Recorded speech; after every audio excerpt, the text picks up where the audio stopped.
Va yana Alloh taolo va ma tunfiqu min khayrin fali anfusikum.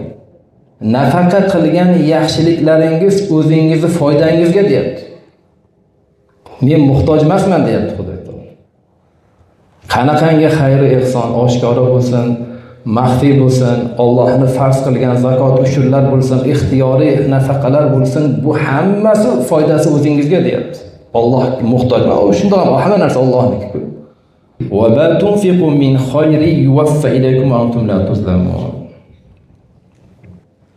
Nafaqa qilgan yaxshiliklaringiz o'zingizga to'laligicha qaytariladi deyapti.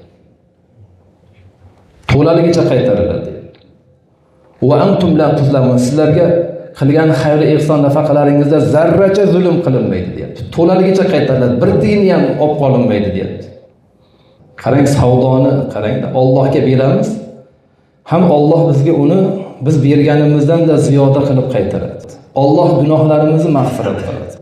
Allohning fazliga erishamiz. Qarang, qancha bergan pulimiz yana o'zimizga qaytib kelyapti, lekin shu bilan Allohning mag'firatiga, fazliga, roziligiga topib ketyapmiz.